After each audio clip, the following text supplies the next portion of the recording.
Hey, what's up, everybody? It's another episode of the Barbershop Show with Steve Holler. Marcus Trufant, what up? And we got a special guest with us here tonight. All Pro defensive back from the Arizona Cardinals, Seattle legend, my alumni from the University of Washington. True. Yes, right. The one and only Budda Baker's in the house. What's up, man? How you doing? How you doing? I'm doing good. Pleasure to have you here in the Barbershop, Appreciate man. you for coming out. Spending a couple minutes, which I know you got to go down to camp in just a very few short minutes, man. Bound to the surface of the sun in Arizona. 1,000 degrees out there. It's right 100,000 degrees out there. Well, I'm glad we get a few minutes to spend with you here. First of all, looking back at your rookie season, man, it was really impressive. All Pro your rookie year. You could just hang it up now. You can give it up, right? Nah. What was one of the biggest things that you took away from your rookie year? One of the biggest things for me was, I'm used to, starting day one. My whole life I've been starting day one. So, my rookie year, I had that chance to, I had that special teams, just worry about special teams. And so that was kind of different for me. But at the end of the day, I still try to practice and play like I was a starter, watch film every day, do all that type of stuff. So just learning my role. And then once I got put in the starting lineup, knowing what I've been doing is what I'm still going to do when I'm a starter. So that was probably one of the biggest things for me. I got a chance to see, a lot of your highlights, and you made big plays when you got a chance to get in there, man. Yeah. What's the importance of, making that most of your opportunities? Yeah. We talking about some of these young people out here watching, man, making the most of your opportunities when you get them. Exactly. That, just like you said, for me, I was a special teams Pro Bowler and all that type of stuff, so I made them, put me on the field. Everybody was talking about why isn't he playing defense, why he's making so many plays on special teams, why isn't he playing, and then next thing you know, an injury happens, and then I'm in there and I'm making plays. So for me, just like you said, just take advantage of that opportunity once you get it and don't look back. Well, I would like to applaud you first on, of course, all the stuff you did, all the big plays you made. But as I watch you play, even back at UW, just the type of style of the game you have. A lot of DBs now the style is you go for the 6'2 DB, the 6'3 DB, and they tall and they long.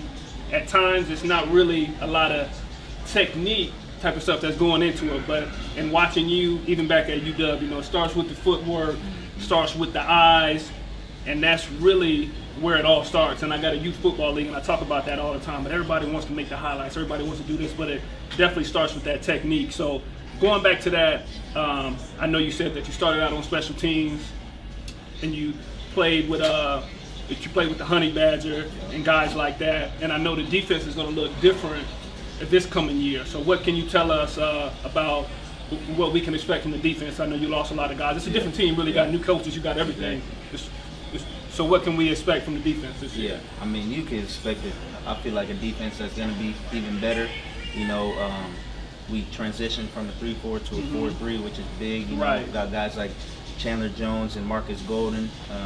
Sometimes teams would know that they would have to cover sometimes, so they would put them in bad predicaments. But now, they're strictly down, hands in the dirt, go after the quarterback, and then, guys in the back, more opportunities to make plays. And me coming down, I'm playing strong, and then when we go nickel, I go down to the sub package, and so that just gives me a better opportunity to make plays as well. Just cause to get your hand on the ball. Yeah, exactly. Get my hands on a lot of footballs, and at the end of the day, just trying to take a greater step.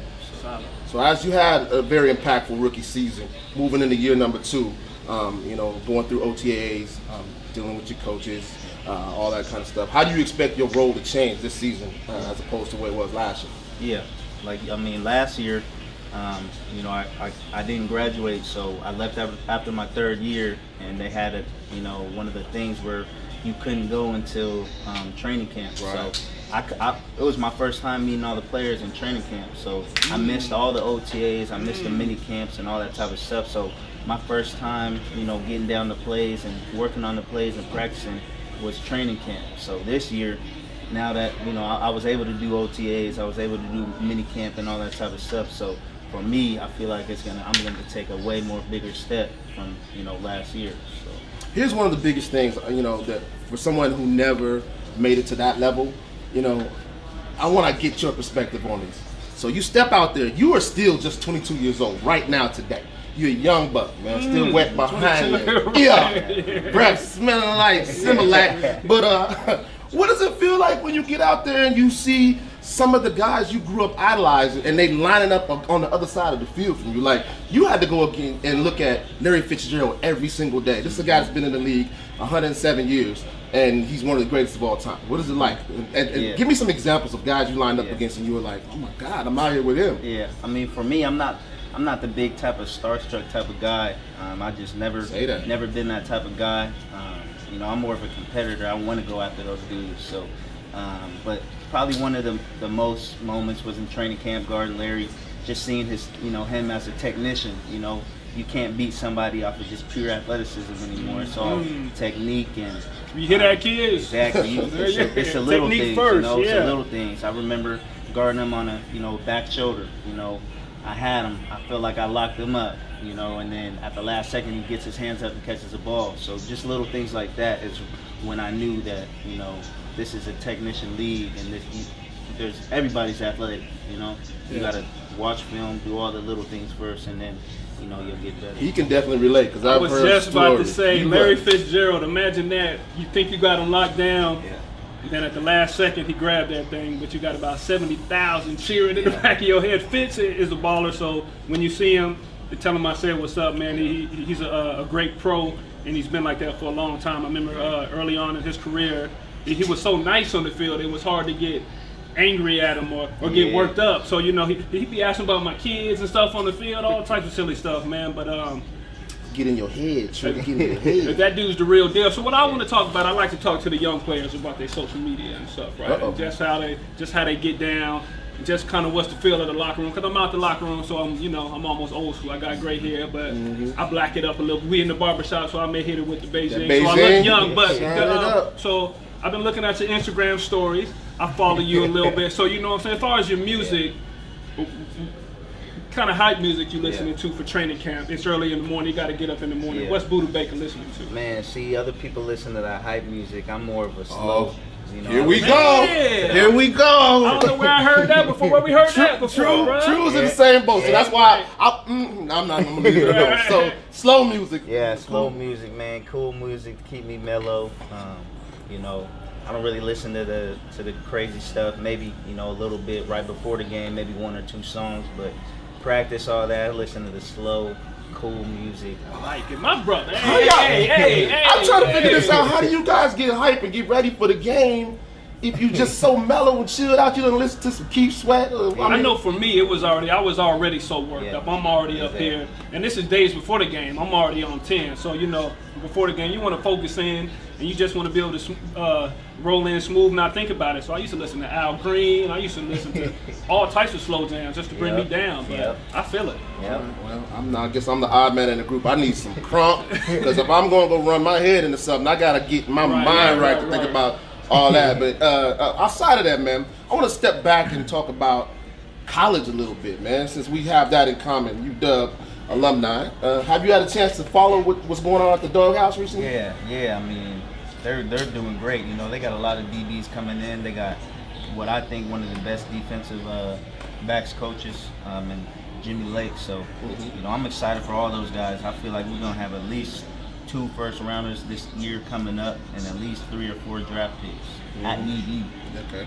But I don't know. We ranked number 4 going into the season in the country, man. Does that make you nervous at all? Like everybody asks me, they're like, "T, what do you think? You see the ranking?" I know Truth gonna turn his face up because I know the Cougs are ranked. I don't know. They're not ranked. They don't think they're ranked. But people ask me, what do you think? And I'm always like, I mean, it's an honor, but they still got to go out there and play. Exactly. They still got to go out there and play. So. Exactly. Which they know that none of that pre-ranking means anything.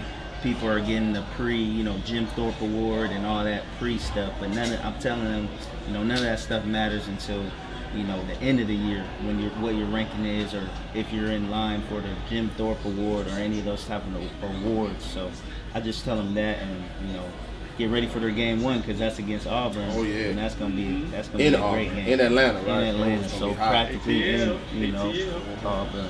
Yeah, well, I guess the last thing And before we get you out of here, I know you got a busy schedule, training camp coming up. What do you want to improve on this season? I know you go into the season, everybody has goals and stuff like that.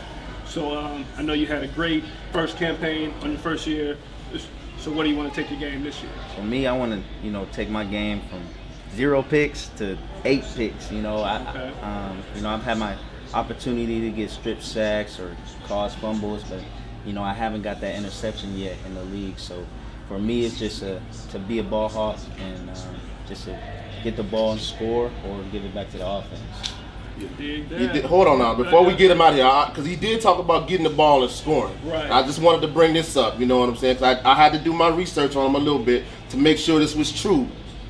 They say, I know he was a baller in high school. Yeah. I followed, the reports on we need Budda Baker, we got to get him in the doghouse. I was definitely a part of that. But what I didn't know is that you didn't lose a game in high school? Yeah. Nah. Not a single game? Not a single 4 game. years? 4 years. And you played both ways? Yep.